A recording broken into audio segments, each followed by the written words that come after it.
Okay, hi everybody. My name is Thomas Grønland. Welcome to this presentation of the LIFT training standards. I'm happy that you have volunteered to be here.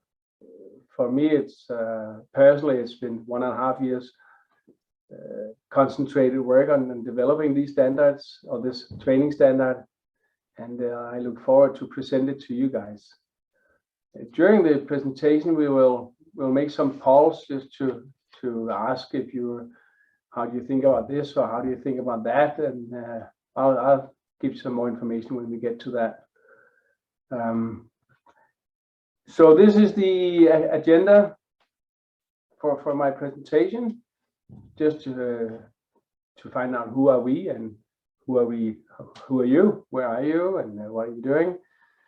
Then some words on why have we actually developed a generic lift training in GWO. Then I'll go into present the 3 lift modules a little more detailed.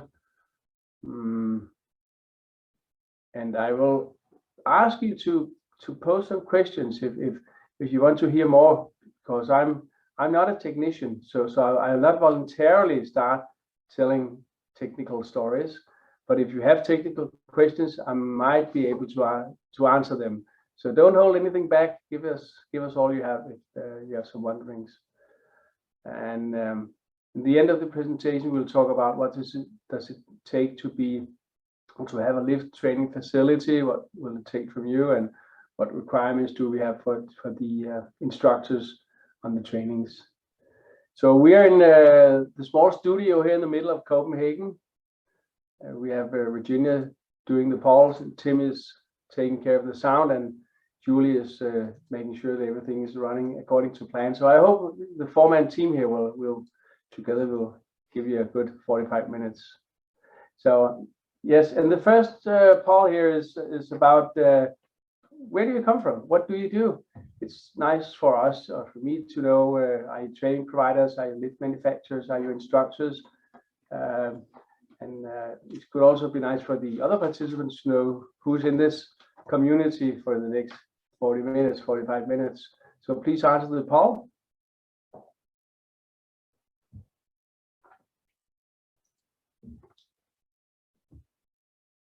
And I can see on the screen behind me, or in front of me it is, a lot of training providers and instructors and some certification bodies. Very nice. Lift manufacturers, nice. Could I just ask other, would the other like to just say a short word on the chat?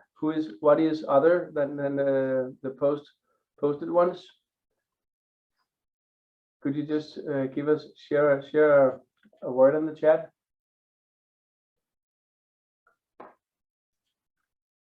And I'm sorry for leaning a little to the side, just so I can cover everything. Okay, now we went to the next poll. Also, tell us, where are you in the world? Did you get up early? Didn't you go to bed to attend this, or are you in Europe, so we're on the same time zone? Please give it a shot on this one also.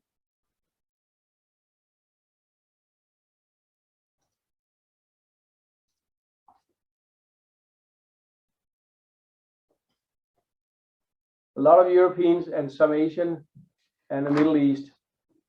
Julie is sitting with a big smile here because she's going on holiday to the Middle East on Friday. So she's already burning in the sun, mentally at least. So that's very nice. Okay, thank you guys for sharing this. And then just about our training team here in the GWO office. We are 4 training project managers in the team, Michaela, Christian, and Julie, and me. And those of you who attended the COE presentation yesterday, you have already met Christian. And me on the left, well, I just took a few more pictures to say that I'm not a technician, as I said. I'm a sailor. I've been in the Navy for 35 years as a training and teaching, learning guy. Learning is my thing. And but I'm also a sailor, which should be illustrated by the lower picture. Yeah, so that's me. Next slide, please. So now a question of why do we actually develop this generic lift training standard. And Dudel from GE, she has a few words on that, so we'll just have her. Oh, sorry, am I missing? We have a poll here. Let's just take that first. Thank you. Yeah, it's just to be sure that it's interesting for me to know, have you ever heard about this lift training? Or are you specialist in lift trainings? Or where are you in relation to this? So just give us a quick shot, please.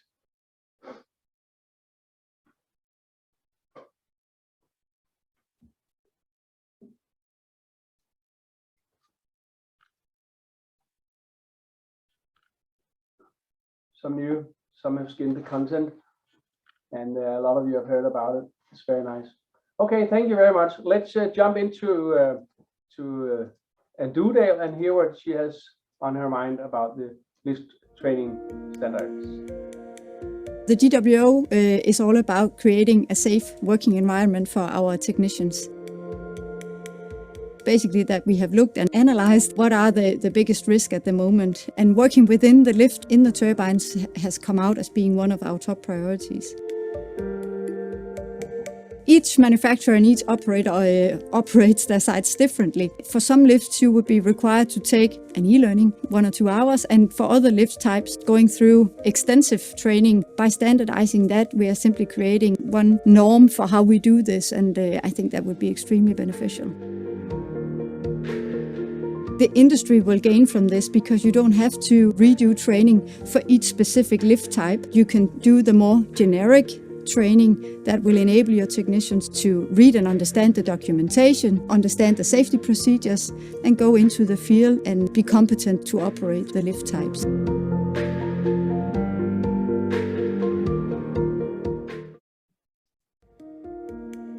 Thank you to Anne.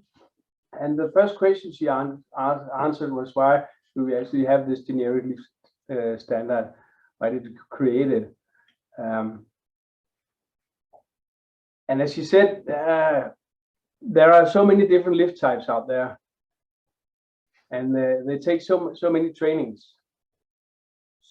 So maybe we could develop one training to rule them all, as we say, and that's what we have tried to do in with these 3 modules. So a quick poll about how many lift brands, types, versions of lifts do you think is actually out there in the real world where you work? Just give it a shot. Let's see. And when I ask the question, it's not just because I'm stupid. It's actually because sometimes I hear there's only 10 or 15, and then other times I see every time we are building a new wind turbine, the companies want to change just a little. So we have a lot of different types out there. So let's see what you say, between 5 and 10, 10, 25, and some of you say we're up to 100. Okay, but not more than 100 types. That's very interesting. Thank you for that. We'll keep these because I think it's very interesting to have these figures from your opinions. Thank you for those. So the generic trainings, they cover in principle any wind turbine in the industry. And how will this standard then help to help the industry? Can we change the slide, please? Yes.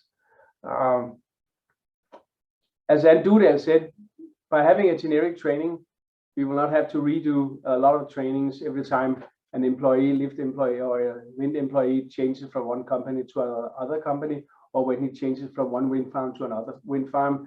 With the generic training and the right manual in his hand, he'll be able to, or she will be able to work on any lift in any wind farm. So that's a win for the industry. It's very important.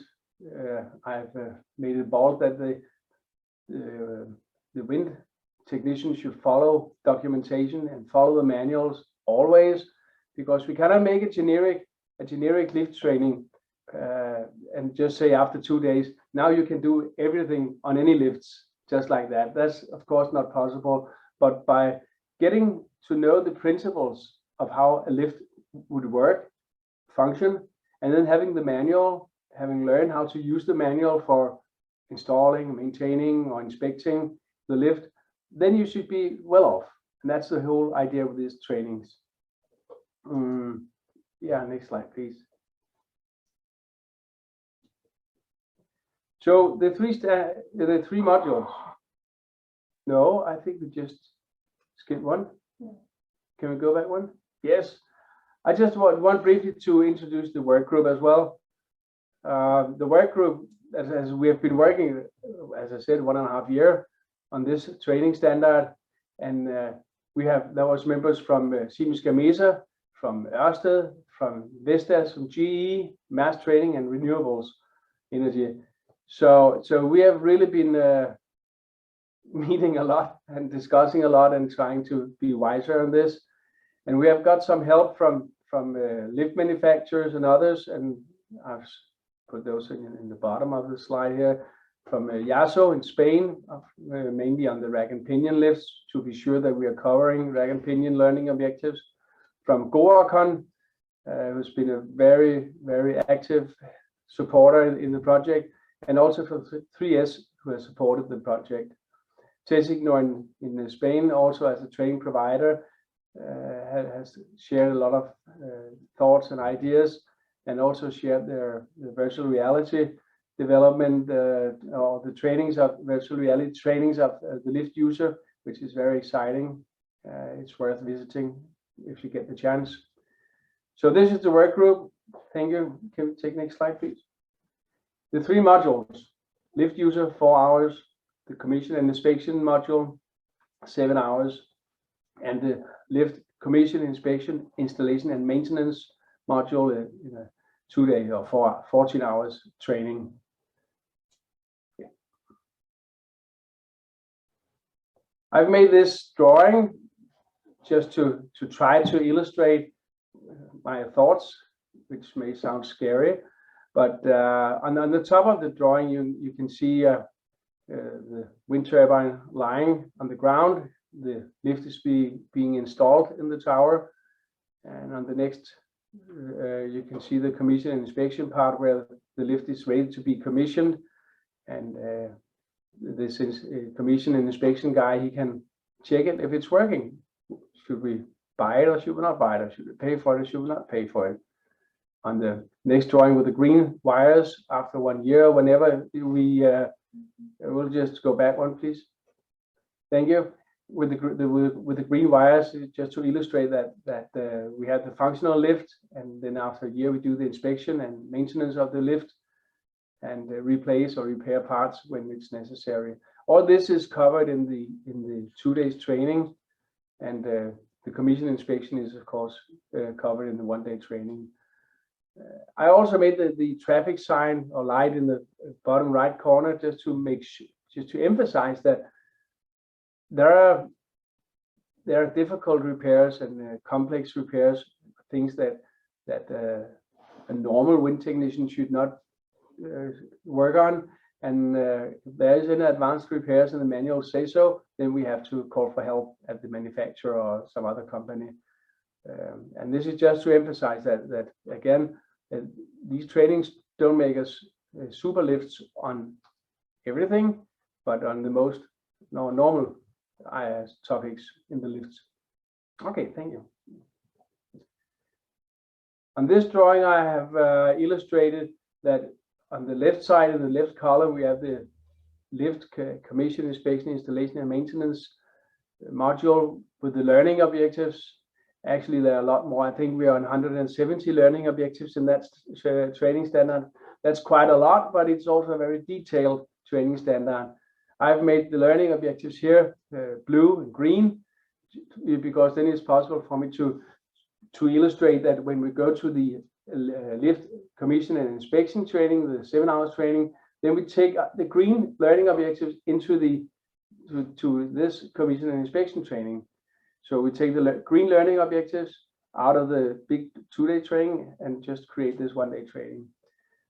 Why is this interesting? This is interesting to say because you cannot say, if I take the lift commission and inspection training, the green column in the middle, then I only need to do half of the 2-day training. You can't do that, because they will be mixed, and I'll come back to that later from lessons learned from the pilot trainings, that we found out that it's important to mix the learning objectives so that each topic will be covered when we're working with the lift. So we inspect the traction hoist, we change it or we repair it. We do all about the traction hoist when we have it in our hands.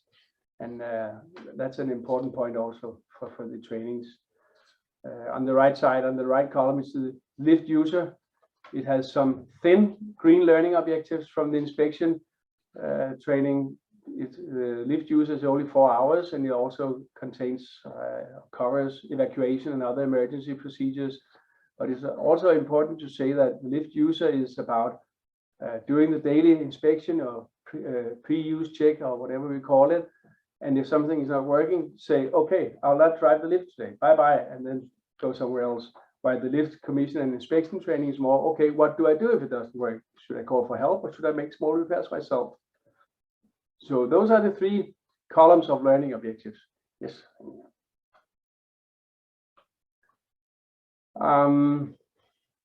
Yeah, I just said it, I think, but the aims of the lift user training, you can see them here. I think one of the main differences between the lift user that any operator should have, the main difference between this and the inspection module is that in the user we have the evacuation and emergency procedures training also. The 2 more technical trainings do not involve that.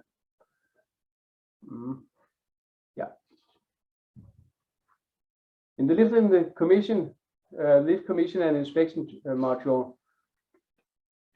Yeah, again, my drawing on the right side, you can see commission and inspection. It's when the lift is installed and we are going to commission the lift. We inspect it, test it. Does it work or doesn't it work? And if it works, we'll commission it. That's the 7 hours training. Again, in the bottom on the left side, fundamental for the training is the wind technician's attention to and awareness of always following and seeking guidance from relevant manuals and instruction. And this is, well, we should all have a big sign saying, read the book, because it is so important that they follow the book. And when you do the trainings, this is pointed at the training providers and instructors, you should almost never do anything without just visiting the manuals. Always use the manuals, because if we on the trainings develop this culture of doing the right thing, develop a culture of looking into the manuals every time we do something, just to make sure that this is the right thing on this kind of lift, then we develop a culture that people will bring out there in the industry, and they'll do the right thing out there also and use the manuals. Okay. The 2-day training module, commission, inspection, installation and maintenance. Not surprisingly, a prerequisite for being able to do this is that relevant manual and guiding is used at all times. And you can say, Thomas, why do you put that on your slide, on every slide? Well, as I just said before, it is so important for the success of these training standards that the manuals are being used. Yeah, next slide, please. So, generic. Yeah, that's thank you, Virginia and Julie. We should just have a call. I hear sometimes that we don't have the manuals out there, and other people say, "Oh yes, we have the manuals always." So could you just answer this, Paul, and say, do you actually have the manuals out there? Maybe some companies are better at getting them from the manufacturer, or I don't know, but just give it a shot, please.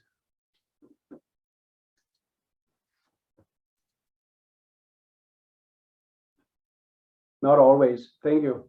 And that is, I think that is amazing that you say sometimes and not always, because in my world, and I'm maybe a naive kind of guy, but I can't understand how you can buy a lift without getting the manual. I mean, we would never buy a car without having the manual.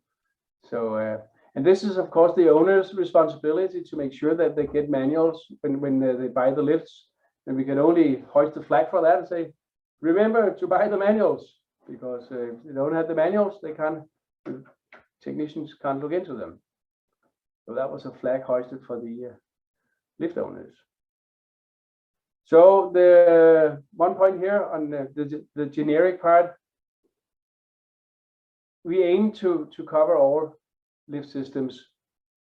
And when I say lift systems, I'm thinking that's what we have been writing in the standard. We talk about the wire guided, the ladder guided, rack and pinion driven lifts. And if you have at the training center, you have one kind of lift, then you should have some show and tell parts from the other types, so that every time you work on a traction hoist or some rollers or whatever, guide rollers or whatever you work on, then you should be able to say, okay, on this lift it's like this, but on the other kind of lifts we have over here some manuals or some pictures or something.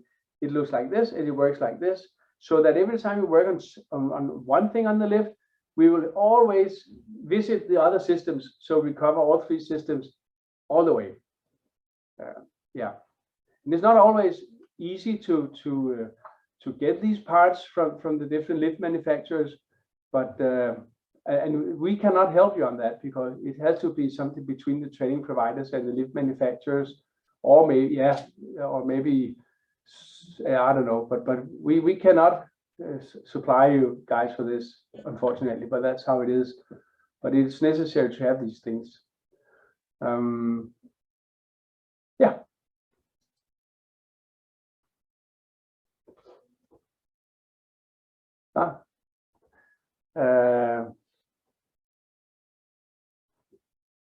So some course participants prerequisites.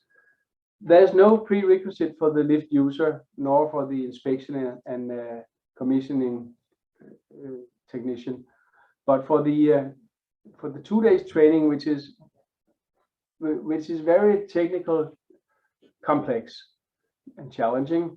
You need to have to do the lift user module first, because if you don't have that, you cannot drive up and down the lift, because you will not know how to evacuate it, how to rescue yourself from it if something turns bad. So the lift user module is a prerequisite, or as I also put in the slide here, or similar, because if you have bought an Avanti Alimak lift or something, and you have one of their trainings, you will also have learned how to evacuate a lift, and it's the principles that are interesting here. So we also say, because the 2 days training is so complex and fairly technical, advanced, or challenging, that it's not a prerequisite that you have the GWO BTT or similar, but you should have some experience with technical stuff, also electrical stuff.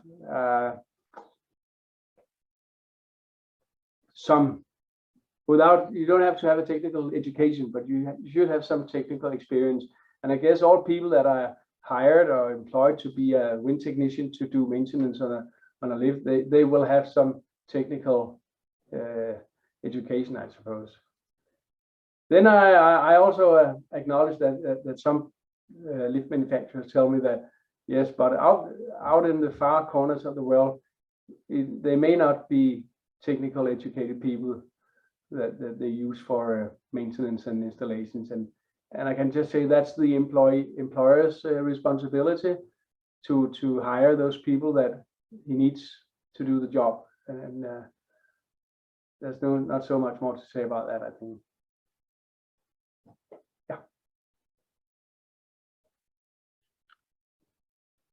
Yeah, and as you saw in the movie, maybe on the right side, you could just see these technical guys working. Course participants. Oh, no, sorry, that was me. Then we made a point about the instructor's qualifications. It's obvious that to do the lift user training or the lift inspection, commissioning and inspection training, it's obvious that you should have some lift experience, because, well, that's part of the GWO requirements for training providers, that the instructors are qualified to do the trainings on the topics that they are instructing. But on the 2-day training, which is this fairly complex and advanced technical training, we say that there's more to it than that. We need to ensure the necessary technical understanding and of lift functionalities. It's important that this instructor knows all 3 systems and know what is this on this lift, what is this on the other lift, and has this understanding on how things are different and when things are the same. And so we say that a competent lift commission, inspection, installation, maintenance module instructor must be acknowledged as such by a competent instructor or trained trainer. And the trainer can be taught by someone with a big lift, huge lift education, or it could be from a manufacturer or whatever it takes.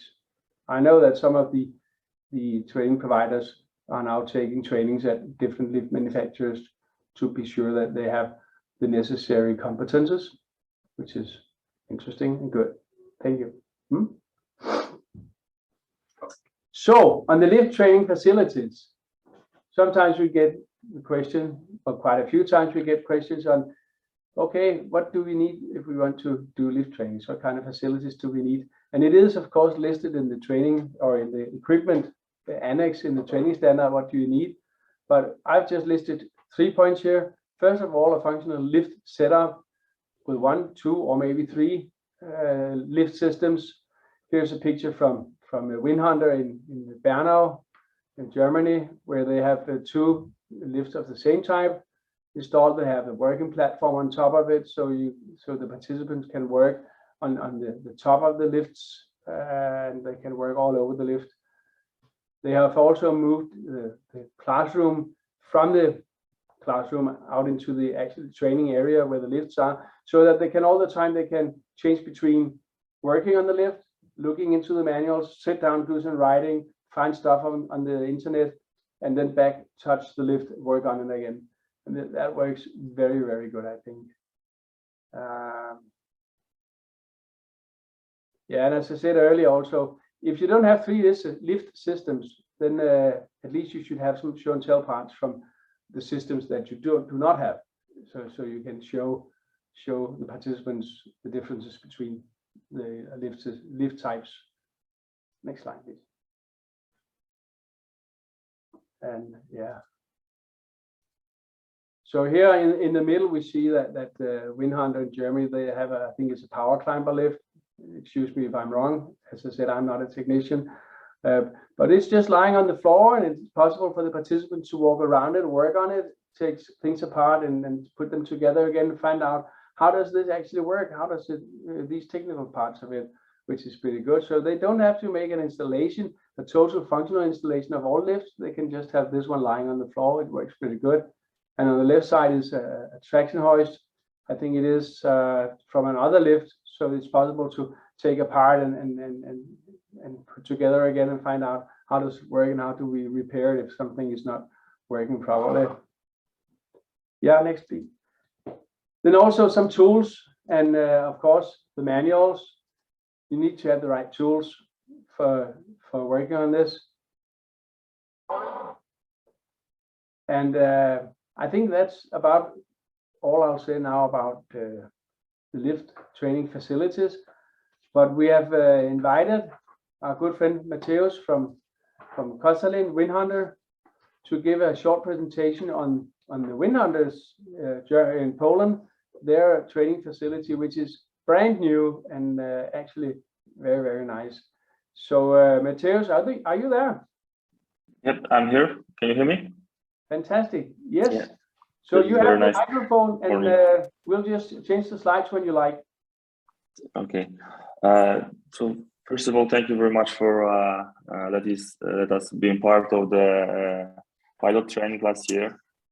This is very good development for us, and what we think is the having and the ability to doing this training close to the lift is very important, because as you mentioned before in the presentation, There were different training, different manufacturers. Some training were done online, some in classroom.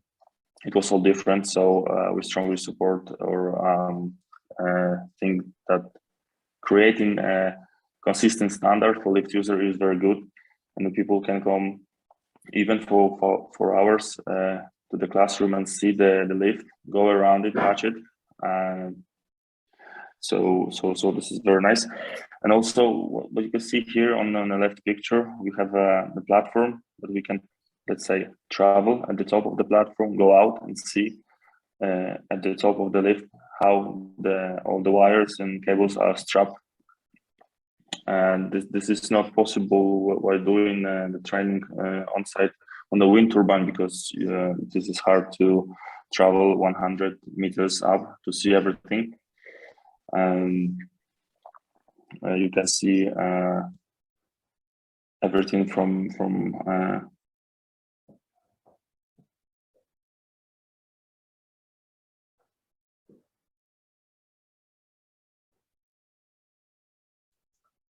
Matthias, we lost you. So I just talked to Matthias yesterday that if he didn't want to participate anymore, he could just say that the Wi-Fi was bad and then he could leave. But I'm sure he'll be back in a moment. We'll just give him a short break.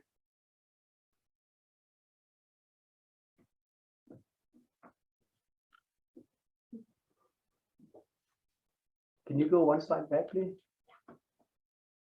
One more? Yes. So here, the picture in the bottom right is from the pilot that Windhunter in Poland did on the lift user training in the early 21. We had to go to a real wind farm, and this was, I'm standing on the left side here with the white trousers. It was my first visit to a wind turbine, which was a very great experience. And I tell my wife about it every time we pass Europe, and tell you have no idea how big they are when you get into them, when we're just seeing them out there. And she's so tired of hearing that, but I keep telling her. Could we try to call Matthias? Matthias? No? No. Okay, so I'll just try to say what I think Matthias would say then. We'll just go on then. And what they've also done in Koszalin is that they have built a basement under the lift, so it's possible to see how could a basement in a wind tower look like from the lift installation perspective, which is also quite nice. And yeah, Matthias told us about the platform and all. So can we next slide, please? And also they use the lift also for working in heights training actually. But and here we can see the training for evacuation of the lift. I tried doing evacuation from a lift in my living room by a virtual reality training from Tessignor, and it was quite amazing. I had put on my harness and my helmet, and I had my goggles on and some handles, and I hooked on to the anchor points, and I was good to go. And then I had to leave the lift and go to the ladder, and I opened the door by doing something, and then I could open it for emergency opening. And then I was going to step out. I could see 8 meters down was the basement, and I had to go to the ladder. And I tried to get out of the lift and go to the ladder. I couldn't make myself do it. And I said, Thomas, you're an idiot. You're standing in your living room. And then at last I did it. But it was really real life-ish. So virtual reality can do a lot of stuff here. So that was about evacuation. I think we'll move on then. We also tested the 2-day training at the German Windhunter in Bernau, just north of Berlin. We did three different runs where we. Oh, you're back, Matthias. Sorry. I have already told the story of your life, but I think we'll just go back and you can finish off because. Okay. Sorry. Yeah. About this lift user again. At the moment, since the implementing in our facility the lift user, we've not really done any training at the moment, because in Poland there's a different situation with the lift user, because you have the UDT office that control and issue additional documents for people to use the lifts. So without it, this is not possible for the technician to go inside the wind turbine and use the lift unless you have the UDT permission.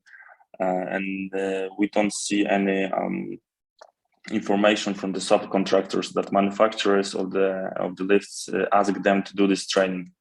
But I hope it will change in the future, so everyone can benefit from implementing the new standard. Can I have the next slide, please? Yeah, and also as Thomas mentioned, this is the only lift lift standard that has evacuation from the lift, that shows you what you have to do if something doesn't work. For example, the lift stops in the middle of the section, and then you need to go somehow back, and you are not able to fix anything. But it's only, I think it's only the people are only able to, the instructors show how to evacuate, but the participants are not doing it, because you don't need any working heights or different training before joining the lift user. So people only can observe and see what to do, not do it by their own, because they don't know how to do it yet properly. Thomas, I think that's it. Maybe if you want to add something or ask me to add anything. Yeah, thank you, Matthias. Does anyone have a question for Matthias? Please post it in the Q&A. So yeah. Maybe at the end then. I think we have one here. Should I read it? Can everybody see it? I can't see it. You can't see it. That's probably because, well, the question is, if a lift fails and gets stuck with a passenger inside, there is a mechanical way to get it down, and there's a question mark on that. And I think I can answer it. Can you answer it, Matthias? Yeah, I think I can. There is a mechanical way to go down, but I don't think this is an option only while having the lift user, because you don't know which part failed. We don't know if it's electricity or maybe this specific mechanical part that supposed to bring you safely back down. And when you use it and try to go on, say, the handbrake, go down, and it fails, you just fall from a height. Okay, thank you, Hector. Was that a usable answer to your question?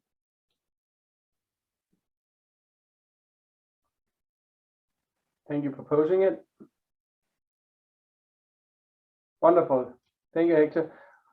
Okay, thank you, Matthias. I just, when you were offline, I just went back to the picture where we are standing outside the wind turbine on the fields of Poland on a cold day in the spring last year. It's a fantastic day. Thank you for that. A fantastic picture. Okay, we'll move to the next slide, and please can you hang on, Matthias, if there are some questions for the end. Yeah, thank you. So from the pilots trainings at the Windhunter in Bernau, Germany, we did the 2-day training. We did it 3 times, and the last pilot was a fantastic experience. I think it worked really well. I put 4 learning points on this slide. That it is very important because time is limited, so it's important to apply the theory while we are practicing stuff. But also in a pedagogical mindset, it's important that, well, we can have 3 hours in theory introduction before we go training, but people will forget everything about it. But when you're standing with the lift, and this is the door and the lock for the door, and oh, there's some theory here. Oh, we should turn it up here. Fantastic, it works. So there's this connection between theory and practical. This is so valuable for the training, and as I said, it saves time, which is necessary also. So this Windhunter really managed to manage it very well. They also bundle the topics so that as I think I said this earlier also, that when we work on the doors, then we take all topics about doors and locks and talk about it. And we don't do this in lesson 6 and then again in lesson 13. We take something from 13, something from lesson 6, and bundle them so that when we're working on the doors locks, then we're working on the door locks and we do everything. This is time saving and makes terribly good sense because, yeah, it's obvious, I think. Third point, the more the participants are working, the more they learn. That is not new. They have to work, they have to do practical stuff, and the instructor should just walk around saying, do this, and make sure nothing bad happens. So be in charge of safety and facilitate the practical exercises and make sure that they use the manuals. You can also see here slightly on the picture in the bottom, you can see that there's a large screen on the left side. So the instructor at Windhunter Academy, he had the paper manuals for different lift types, but he also had a lot of instruction and stuff on the internet. So the participants could also visit the internet on the computer and go through whatever was there. That worked very well. And we found out that timings are realistic. It can be done in 2 days. We can reach the learning objectives in 2 days. Yes. So, any questions? You can also just send me a mail sometime if you are not quite sure, but if you have questions now, please share them. So Neil, I have a question to you, Neil. I can't really see what it is. You say in the chat, do we have a certificate? What do you mean by that? E-certificate. What? E-certificate. An online. Oh, for online training or what? Or is it me that's stupid? Niall, it is. Can you unfold this, please?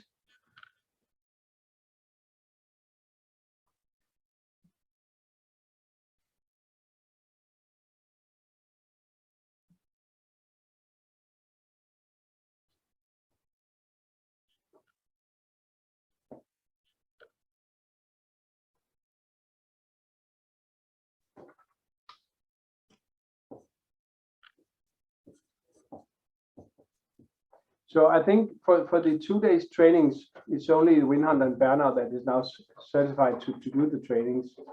So yeah.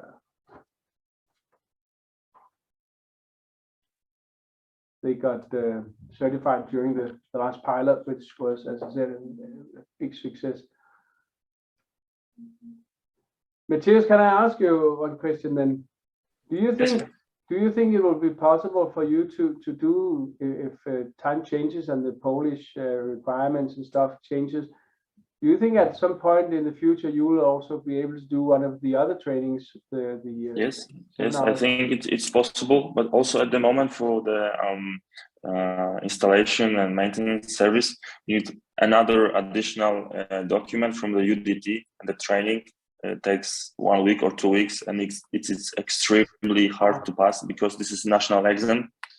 So even if we introduced or in Poland this to another standards, there is still UDT office, and we cannot skip that. So basically, when also doing the lift user, you also have to do like lift user UDT training. So basically, people who work in Poland has to have 2 same certificates, and the training is very similar. The UDT training is more about the technical details of the lift. Yeah. Okay. So what I think for the business case issue on the lift trainings, sometimes people ask how many people should do this lift user training, and in my opinion, and you must all correct me if I'm totally wrong, but in my opinion, everyone going into a wind turbine driving a lift should have the lift user training, and that is quite a lot of people, I think, that's out there.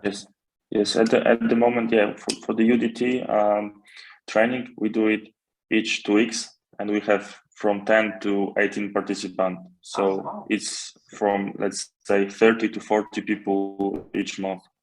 Fantastic. Okay, thank you, Matthias. So we have a question from Marco. Marco, you're writing just have a functional elevator type. What can you unfold just to how do you mean on what do you mean on that?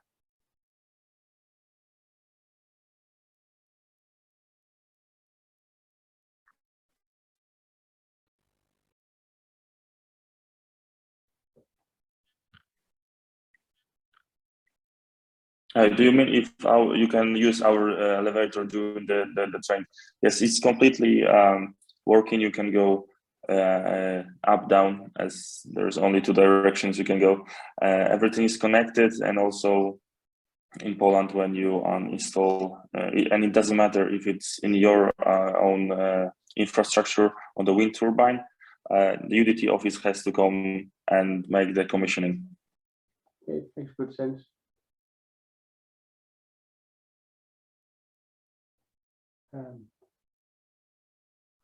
I'm not quite sure how to understand the E-certificate. Can you guys help me? Looking for e-training, online training. Yeah, so if you're looking for online training, I don't think, I know Avanti Alimark is doing some online trainings, and the GWO training is not yet an online training anywhere, but I know that there are training providers working on it, and it will probably, I don't know, but it will probably be some virtual reality, or parts of them will be virtual reality trainings, which makes very good sense. I mean, if you can have the goggles sent by mail and you can practice, or you can have 8 pairs of goggles at the training site or the working site or the wind farm, then you can make some weather down days. You can practice what you have to practice. So that could make good sense. Okay. No, Neil, sorry. Thank you, Stefan, for folding that one out. There's no certificate. There's only the bad memories from 1 hour in my company, but that's what it is. There's no certificate. I'm sorry about that. But I hope you enjoyed it, of course.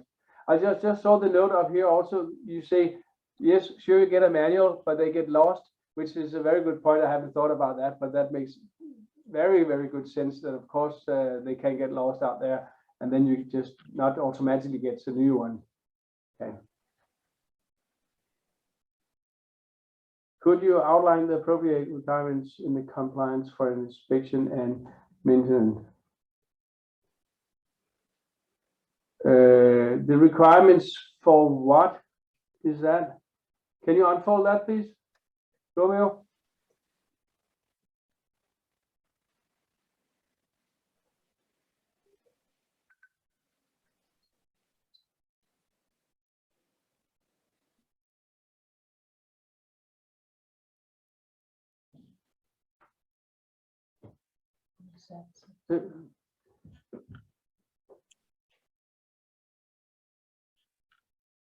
So the appropriate requirements in the compliance for inspection and maintenance service lift. Are we talking about at the training facility? Then we have put it in the training standard equipment annex, but it has to be a functional lift, functional in such a way that the lift can move up and down, so you can practice the different emergency stops and descents, emergency descents, and that you can test that it's actually working. But it doesn't have to drive more than 2 or 3 meters. Be able to drive more than 2 or 3 meters. It should just be functional and have room enough to move so a few meters up and down.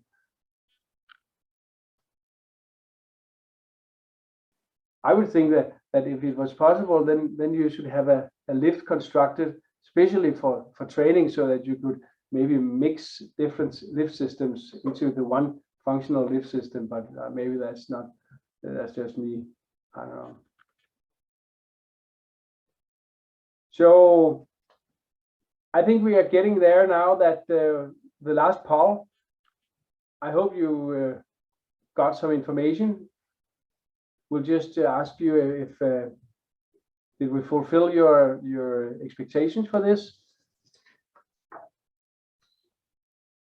So we are just sharing a poll here.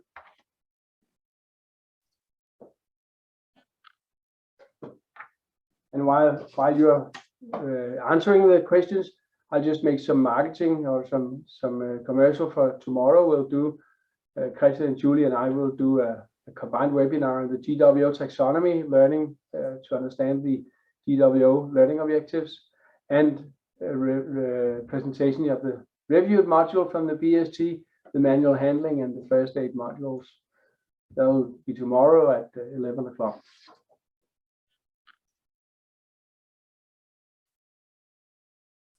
Thank you for those answers to some degree.